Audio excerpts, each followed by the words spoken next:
Welcome drifters to another build video, this time an improved version of the infinite charge build, which is even more insane than the previous one. As you saw already, that was about wave 750 or something like that, and that wasn't even the end of the run.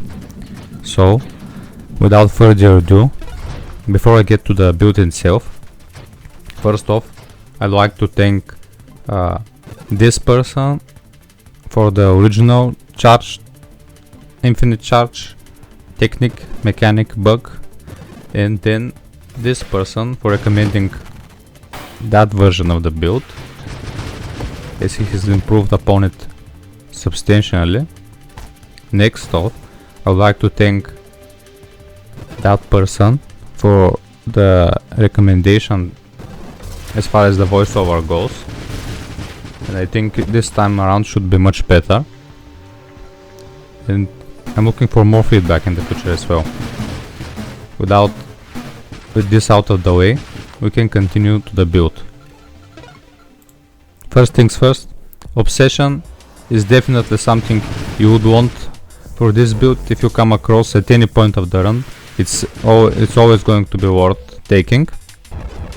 So the overall gimmick of the build.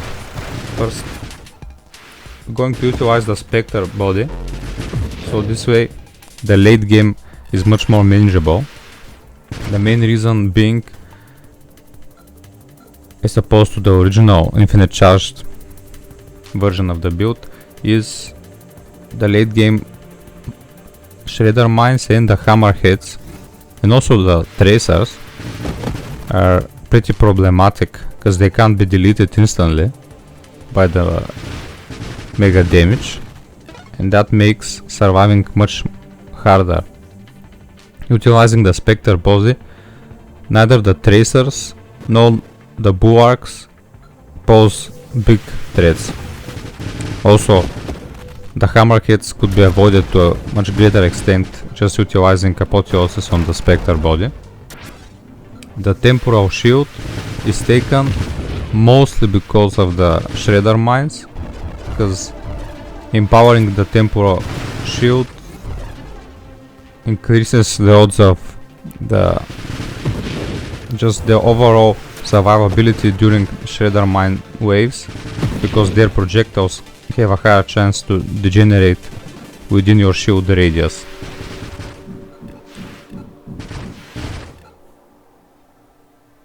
The Salvo weapon is of course mandatory for this to work, and with that said, Spectre, Salvo and Temporal shield are the bodies we're going to utilize. Next, we'll need barrage, but this time around we'll skip the charge shot, and we'll see the reasons for this later. And next we can continue to chapter 3, which is the actual gimmick of the build. So the actual gimmick is that you can continue firing all your stockpiled salvos without breaking the stealth of the Spectre, which in itself is very powerful. But on top of this, we're going to utilize the bug mechanic technique, which is the infinite firing method of the Salvo. Obviously this is not intended to be in the game, but it is in the game, so it is going to be utilized and abused as much as possible. So first off, you're going to need enough rate of fire and projectiles to be able to utilize the effect to a maximum extent. So in order to trigger the infinite firing mechanic, you need extra projectiles and extra rate of fire. So mods that reduce rate of fire and that reduce your total projectiles are out of the question entirely, until you get to a point where you can get the build going. And also for reference, I'll link the guide that was listed in our Discord, so everyone can follow as well. if there's a need to. I'm going much more in depth onto the actual infinite firing mechanic in the previous video, so I'll link this one as well, but regardless, so this is how it works.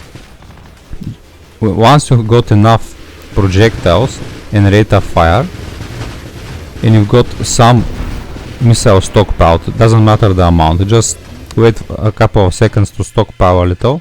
Once you have a little stockpile, you press fire, and once the salvo is being released, before it's ended, once it's being released, you enter the upgrade screen, pick your upgrade, and once you leave the upgrade screen, the salvo is going to continue firing for infinitely. It will never stop until you tell it to stop, and you won't need to touch the fire button or anything like this. The only prerequisite for this is to have enough rate of fire and projectiles.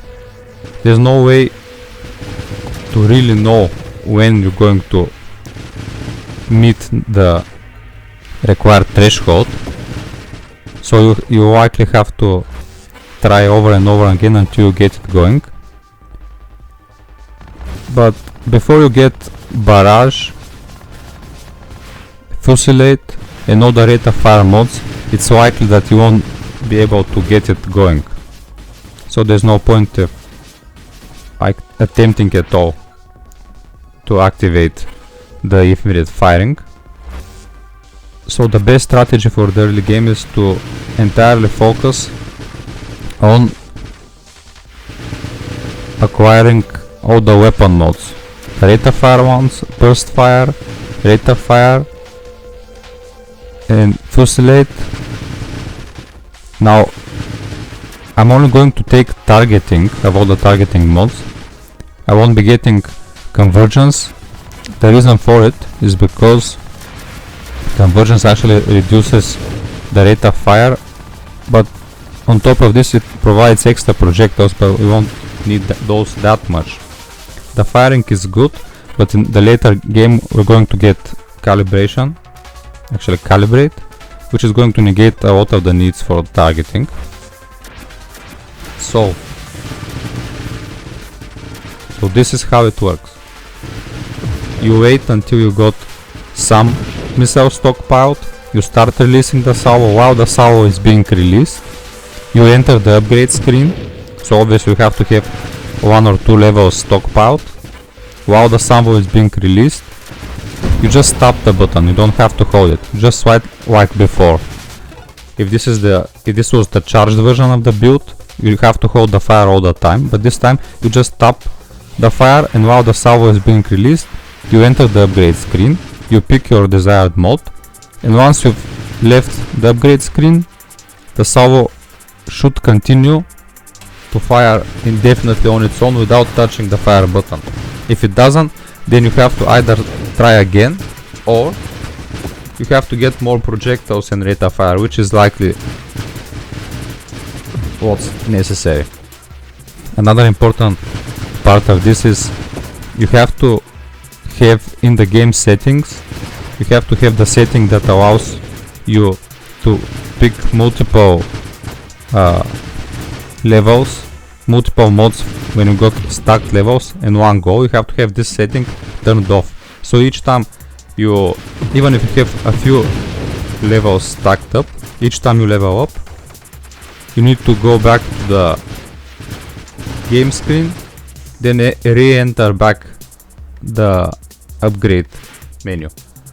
You need to have this setting on or off. Not sure if it's on or off by default, but basically if you can pick all your mods in one go without leaving, then you need to have this off, otherwise it won't work.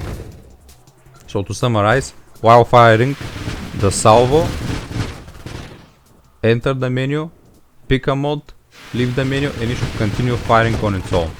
Once you got enough rate of fire, it's easy to recognize if you have enough by taking barrage and fusillade for sure, and all the rate of fire mods. At this point you are likely to have enough. The only way to increase or to help start the effects sooner is by stacking double taps, but obviously you don't want to banish the double taps with exponential growth. So because at the end you are likely to need like 10. Once you've got the effect going,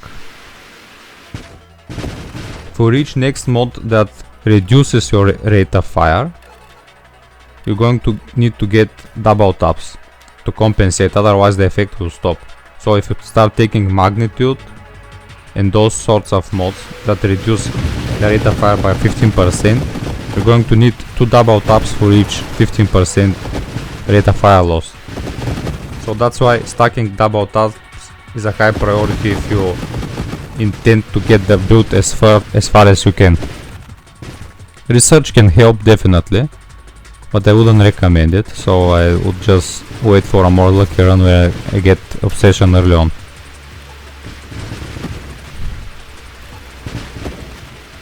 That said, this is how it looks now that I've triggered the effect. You can roll back if you wanna see how exactly I triggered it.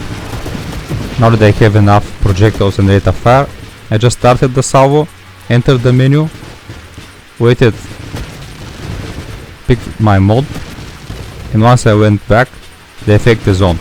So at this point, the salvo is going to continue firing forever until I enter the upgrade screen again, or until something extraordinary happens, like entering singularity. I'm not even sure if that disables it. Blinking, strafing, none of these things disable. So the next most important thing we need after this is acquired, we're going to need warp strike. Well, actually, before I get into the required mods of the build, I'm going to explain why I called the build Bugception. Because similar to the Inception movie, where you go with a dream within the dream within the dream, it's called Bugception, because by the end you're going to see how all the bugs continue and stack and up on top of each other, and you get this magnificent overpowered effect by the end. For example, now that we've got the infinite firing in place and I've unlocked calibrate, you can see you keep firing non-stop while the calibrate effect remains at full calibration at all times, which means the targeting and velocity of all missiles is at its peak as far as the calibrate effect goes. So this goes on top of the infinite firing. As well, we've got the obvious Spectre bonus, 250% extra damage because of max stealth, which is constantly on highest effect because you don't break the stealth at all, because this is just the way this bug works. On top of this, propulsive munitions, you get all the benefits from propulsive munitions, like you get the extra size, the extra damage. Yes, the firing direction is swapped, but this hardly matters once you get warp strike. But you don't get any of the drawbacks, which is basically the propulsion effect from the propulsive munitions. On top of this, we can stack the antimatter rounds. So the antimatter rounds, you're going to get all the benefits: extra damage, extra velocity, extra size, everything. But you're not going to get the self damage because it doesn't consider the infinite firing as firing at all times. It only considers as if you're releasing the salvo once, it just never stops releasing it. So you get that on top, and on top of all this, we can get as much as heavy strikes as we want. Obviously don't want to get too many, because then the velocity will get too little. But with calibrate and antimatters, you can actually gain 6 to 8 heavy calibers with no problem. And of course you won't have any recoil. So this is why it's Bugception, can just stack all the goodies on top of each other. You got the infinite salvo, on top you got the propulsive munitions, you got the antimatter rounds, you got the heavy calibers, you got calibrate, you got the Spectre bonus. All of these work at maximum effect and act with effectively no downsides at all for picking those, which is just completely nuts. Important thing to note though, once you have the bug going, like the mechanic, once you got the infinite salvo going, naturally you would want to get warp strike. However, picking warp strike has two downsides. One of these is the reduced velocity, which is basically negligible, but the reduced rate of fire isn't negligible. So before picking warp strike, make sure you got at least two extra double taps, and you haven't picked any mods that reduce your rate of fire.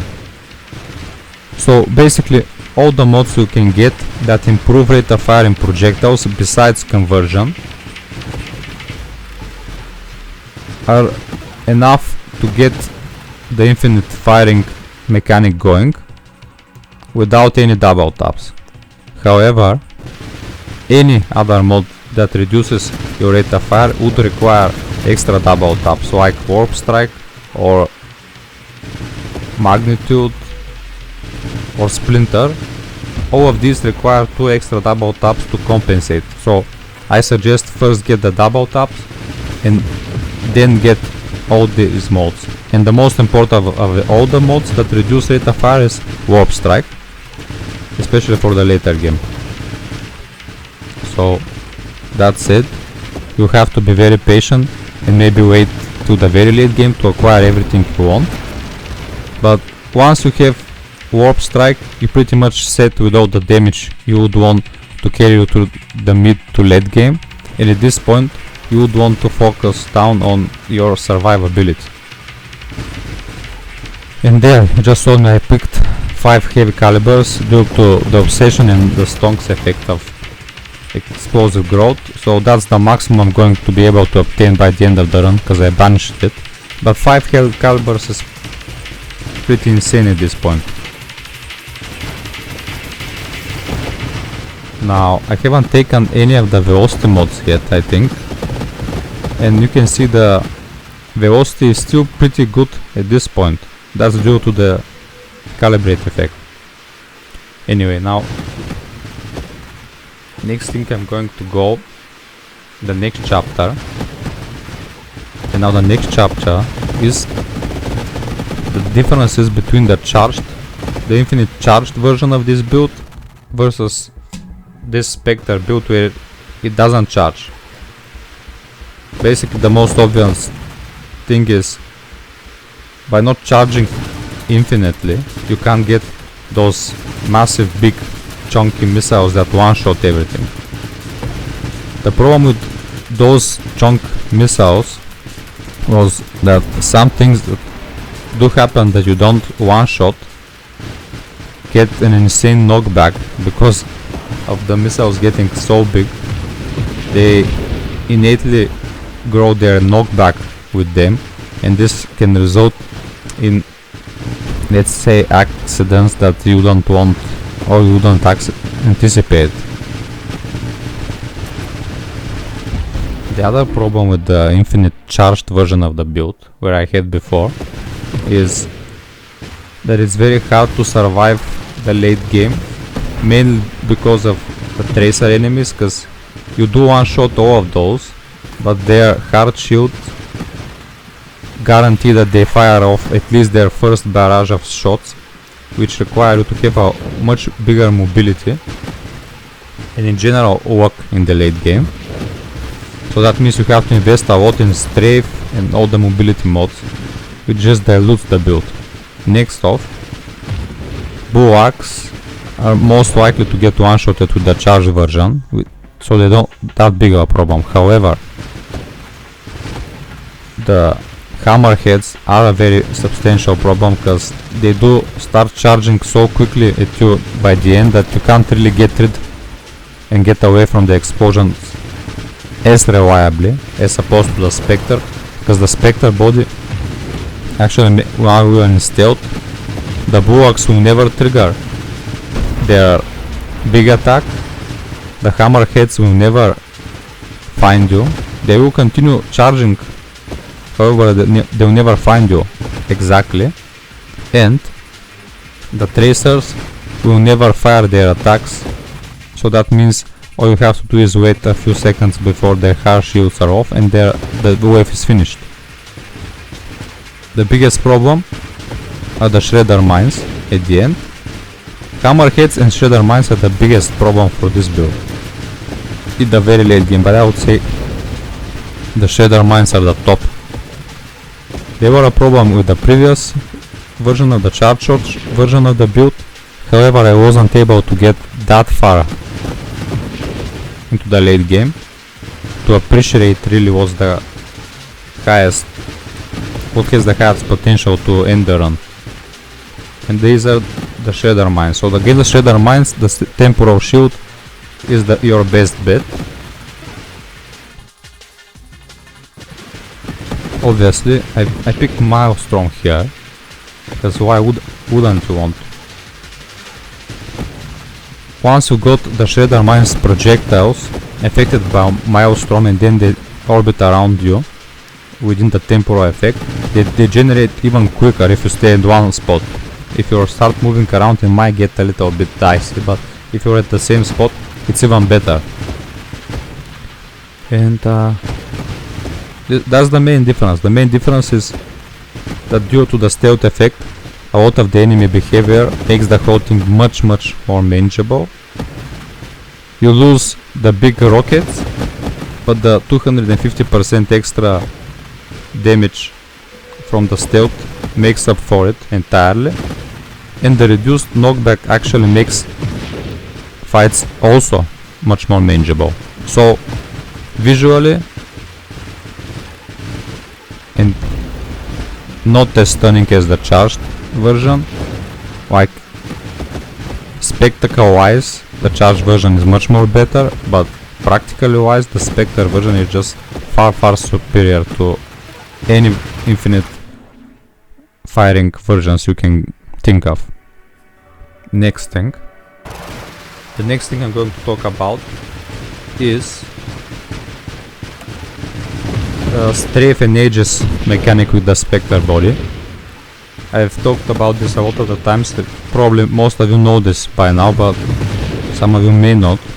So this is not a bug, and this is just how the game works in general. Once you got the Spectre body and you take Aegis is the second mod from the Kinetic Pulse 3. This is the mod that enables you to have 15% reduced damage taken and save damage taken while you remain stationary. You got this neat visual shell effect on top of your body while the Aegis is at its full effect. However, moving by actually thrusting reduces and stops the Aegis effect. Strafing around without thrusting doesn't break the Aegis. So you can apply this in all your runs with every single body. Strafing or blinking doesn't stop the Aegis effect if you're not thrusting. Second, because of the way the Spectre body works, your stealth isn't broken by strafing around or by blinking. So that means strafing around will not only remain and retain all the Spectre damage, 250% damage bonus, it will keep you stealthed in place, and you will have the Aegis effect in place 100% of the time if you're not thrusting.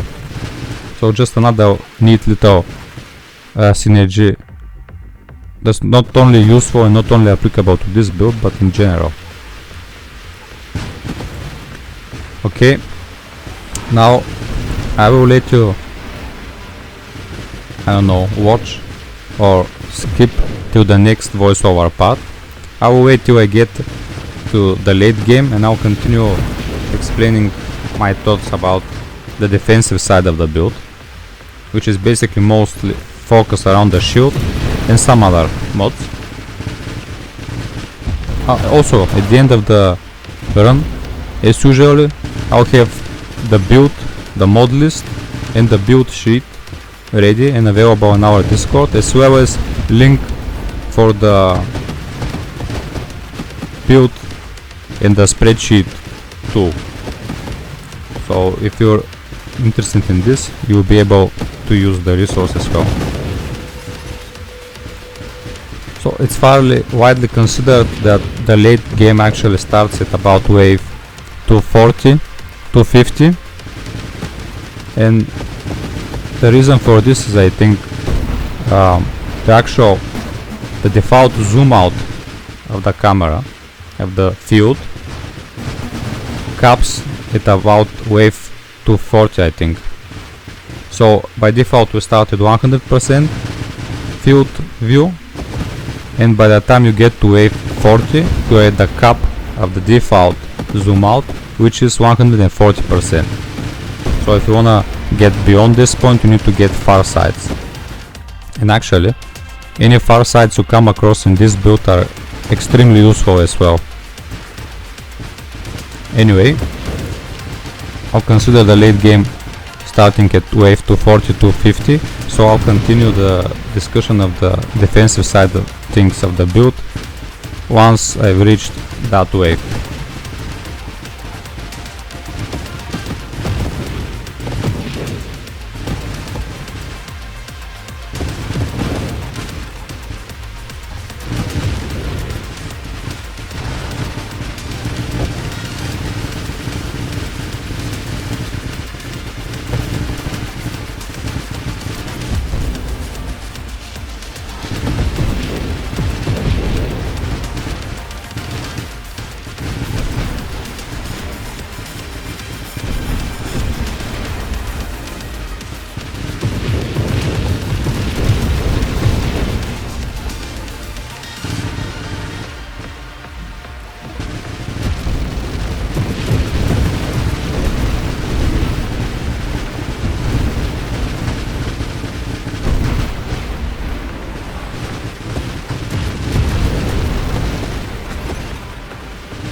So I'm back at wave 240, the late game.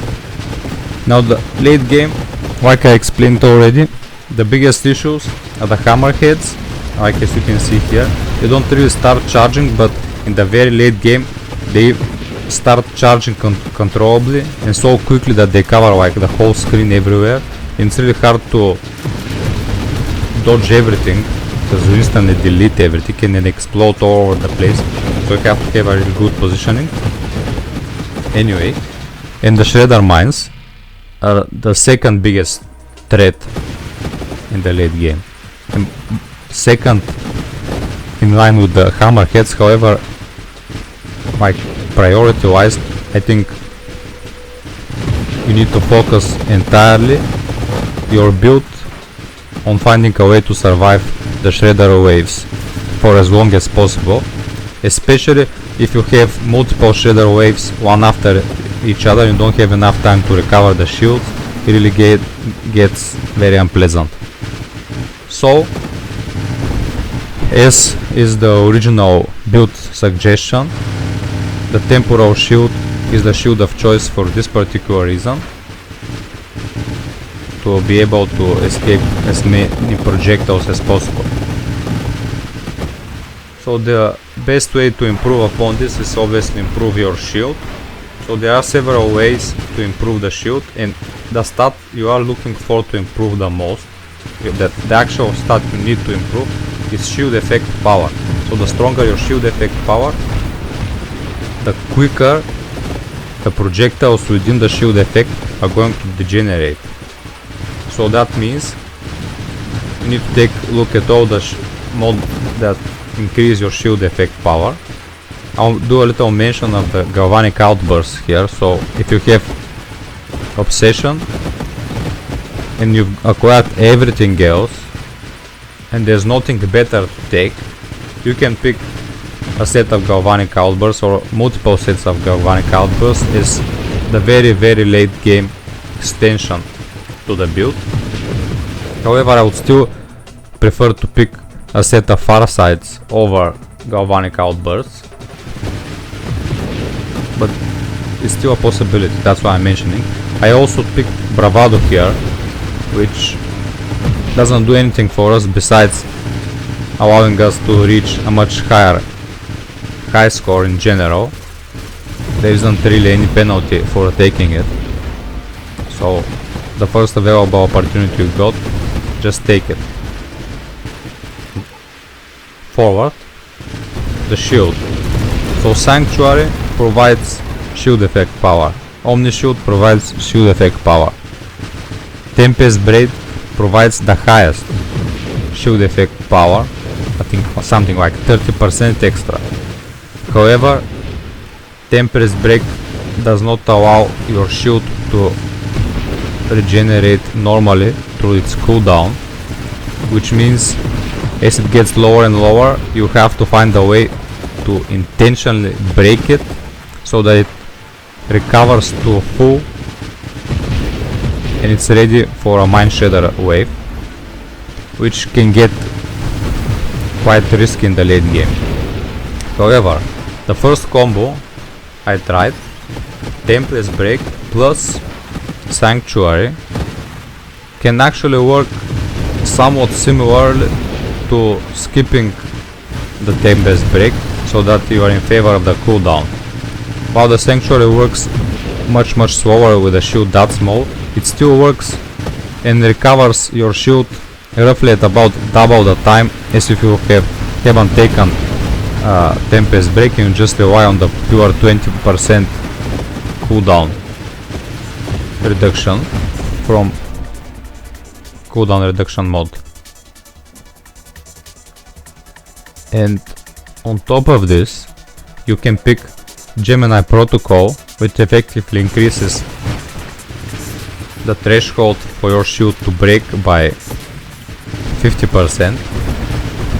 So at about 50% shields you get to 50 points of shield, you get to like a damage is split, so you can take that much more, double amount. And I think this is probably the strongest option. On top of this you can get emergency systems in the cases when your shield breaks, and the Tempest break effect would make it so that the shield comes back much quicker.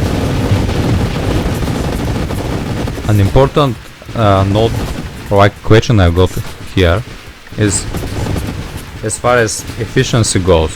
So obviously efficiency is always in favor when you need shield cooldown, though I'm not sure how it interacts with this version of the build. For example, all the other mods that we stack on top, like antimatter rounds, propulsive munitions, so forth, they behave as if you're not firing at all, as if they behave as if you just fired the first time to release the salvo, and it looks like they don't do any of the penalties because it seems the game considers it you don't fire at all.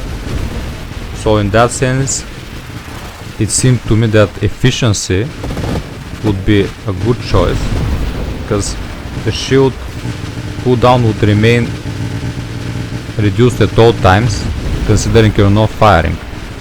However, I didn't really see the difference there once I picked it, so maybe it's not working, maybe it is. Maybe some of the masters of this build could enlighten us in the comments. So the second point is, what if you skip Sanctuary, or you don't need to skip Sanctuary actually. The second point is, what if you don't take Tempest break like I didn't here. I just picked the shield cooldown, I picked Gemini protocol, so this way I retained like 20-30 points of shields versus the reduced shields of Tempest break. However, I'm not sure if this was a superior version because of the reduced shield effect power. Yes, you can get a few extra hits from the Shredder Mine projectiles because you got a bigger shield, likely like realistically 1 or 2 extra hits, but because the shield effect power is much lower, that means in general more projectiles are going to reach the body in the first place. So I think the Tempest break plus Sanctuary plus Gemini protocol is the most superior version of all the things you can do with the shield. Next, the original version I think was with Omni Shield. Omni Shield, in total, taking the Omni Shield is not as effective as just Gemini protocol and your regular shield as far as how much damage you can take at a given time, because for some extra shield you lose 85% of your hull, which could be converted to more damage taken through Gemini protocol, and you still need Gemini protocol once you got the Omni Shield. So if you take the Omni Shield, you still get emergency systems, because I've had the shield break a few times, the Omni Shield break a few times and still survive through it, mainly because of the emergency systems. So this is still a viable option. Well, if you lose it during a Mine Shredder wave, the likelihood of surviving this is pretty minuscule. Still there is a chance. Not taking Omni Shield means it's a good option to get essence up as well, so you're able to recover your hull constantly, and that means in the event of your shield breaking, you're always capped at maximum hull during the constant essence up. So between the three versions, Omni Shield and Gemini, if you take Omni Shield, Gemini, you don't need essence up. You definitely would want Sanctuary as well. The second version is Tempest break, Sanctuary and Gemini, but you would want emergency systems for sure, and you would want essence up for sure. So this is the most mod heavy. This requires the most levels to get going. The third version is just what I did here. Gemini protocol, shield effect, shield cooldown, and that's about it. Of course, weaponized shield is present in all versions of all defensive versions of the build. You don't really need the last mode, the weaponized shields. They're not like core necessary. It's good to have some boost of the damage when you're near an enemy, but it's not really a deciding factor in anything. But the shield effect in shield radius, the first mode from the three, is definitely required for all builds. Do you pick radiant shields versus focus shields? It really depends on which version of the build you go. If you go with the Tempest Break version, I would say radiant maybe. But if you use any build that doesn't use shield cooldown, for example Sanctuary on Tempest Break, you would want the radiant as well as the focus shield. Anything that requires the shield cooldown to keep your shield active, like what I did here, just Gemini protocol, would mean that you don't want to take the radiant shield because the shield cooldown is reduced. And that's that for this subject. Next I'll see you at wave 400, where we'll discuss the Grandeur.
So here we are at 400. Now the subject of Grandeurs, I don't think there's much penalty from taking Grandeurs, especially for this build. I mean, not especially, actually for this build in specific, there isn't much penalty for stacking a couple of Grandeurs. Getting too much is never good. So I would justify taking Grandeurs the most if you have Obsession and if you are able to get at least a set of Farsights afterwards. So if you take 1 or 2 sets of Grandeurs and get a set or 2 of Farsight, I wouldn't consider this a big problem. Obviously the best thing is to get Quantum Decoherence in favor of the Grandeurs. And the best combo with the Quantum Decoherence, of course, in the late game is having Ataraxia already taken beforehand. This is usually not so hard to pull off, but in the light of this build, because we got so much things going and so much things to pick beforehand, you need to leave all that for the very late game, which means to get Ataraxia in the very late game, unless you take a stack of Grandeurs, I don't see realistically how you're going to stack so many levels to be able to get Ataraxia. You need to burn late game rerolls as well. It's kind of off, but still a good combo if you are able to get it. So Quantum Decoherence plus Ataraxia, viable extension to the very late game of the build. And Grandeurs I only recommend if you are able to get Farsights afterwards. As you can see, I've taken no Grandeurs at all, but because we're reaching so late into the late game, you can reliably expect like level 59, 60 by the time you finish. So that will be at around wave 7-800. Some people have managed to get, I think, 10 plus million score with this build, and I suspect this is due to finding extra Farsights and because of utilizing the Tempest Break version of the build, due to the extra increased shield effect power, which makes surviving the Shader Mine waves easier.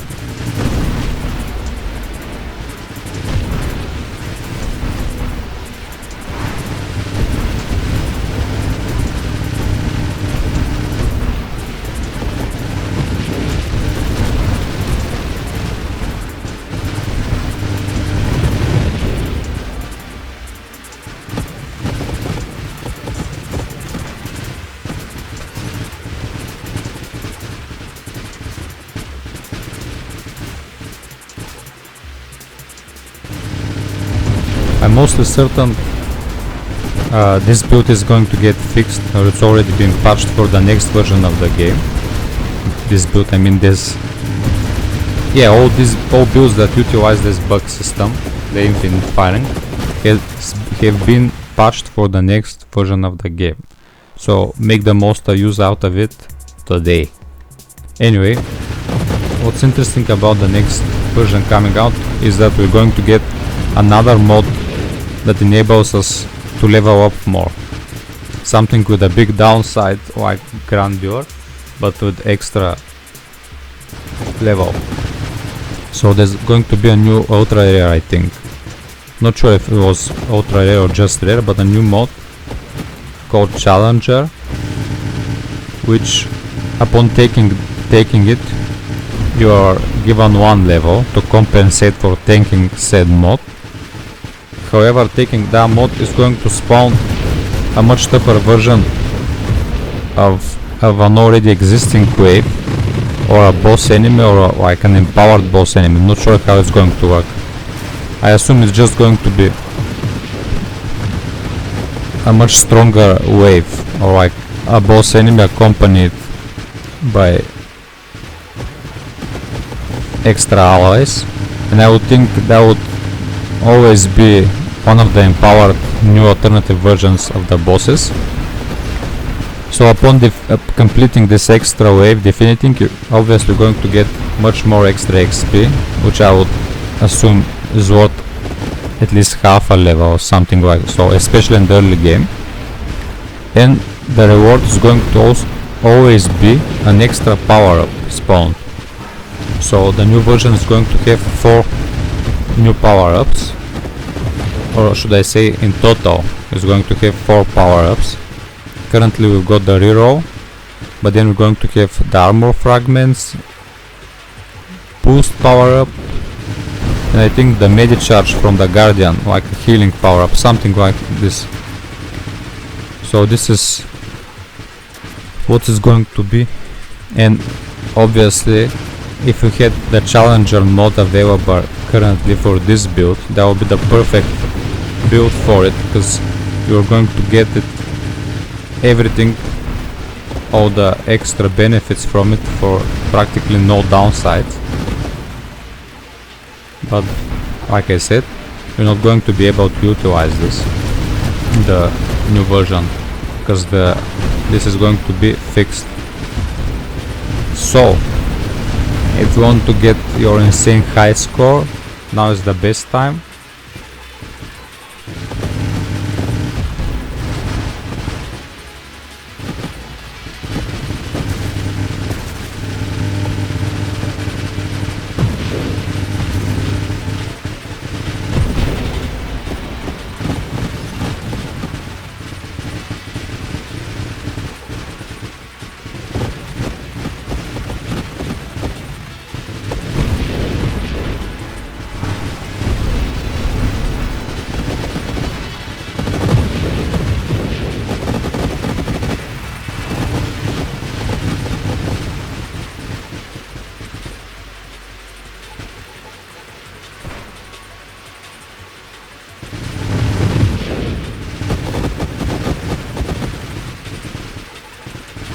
Another interesting point I want to showcase is just the absurd amount of rerolls I've been getting this run.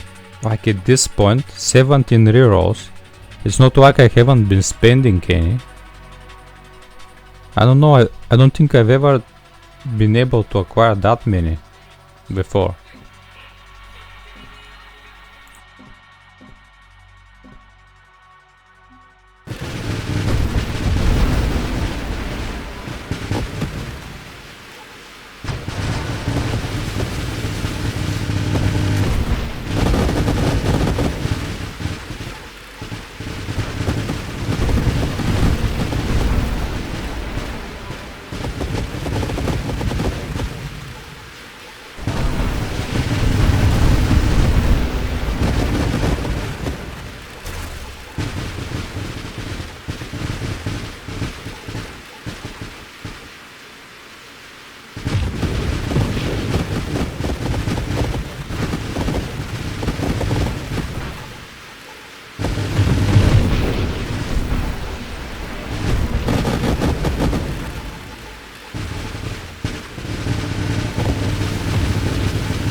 This is a very long run. It's kind of sad that did you see how they escaped?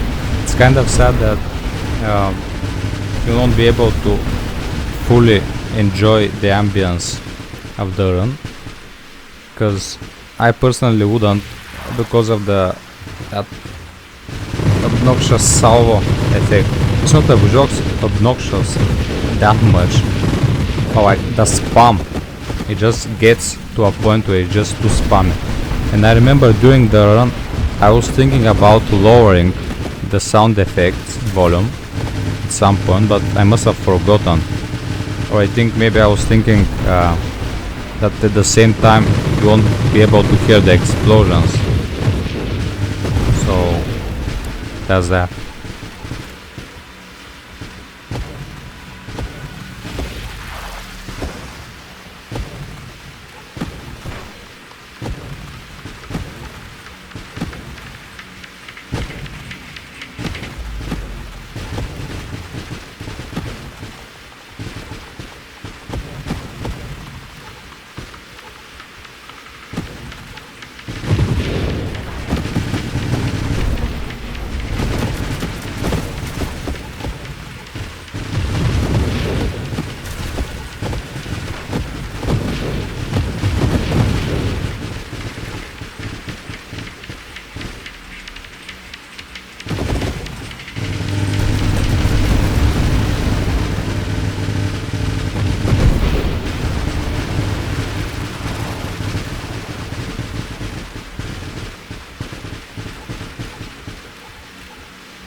I'm not sure how many waves or what was the highest wave I reached.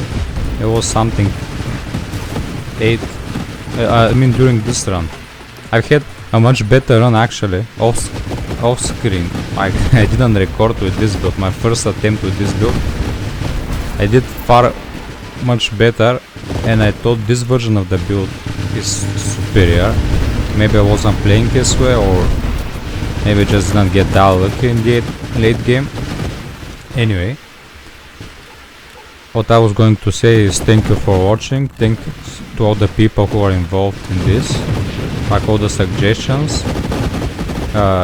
You are very important to me and to the channel, which I'm grateful for. And I hope you find even more ways to break the game. I hope to find even, if someone finds a way to make the charge version of this build work with the Spectre, that would be even better. But that's it, thanks for watching, hope you enjoyed it, and I'll see you in the next one, and I hope the next one is a new update, but who knows, likely not. Anyway, thanks, see ya.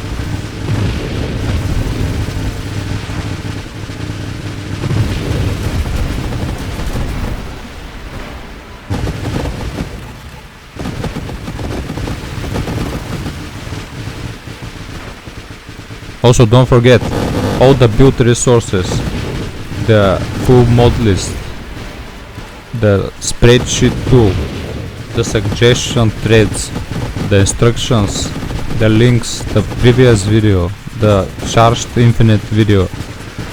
All of the resources I will be linking in the description.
Yeah, this is what it looks like when you're panicked and you know the inevitable is coming. What you gonna do?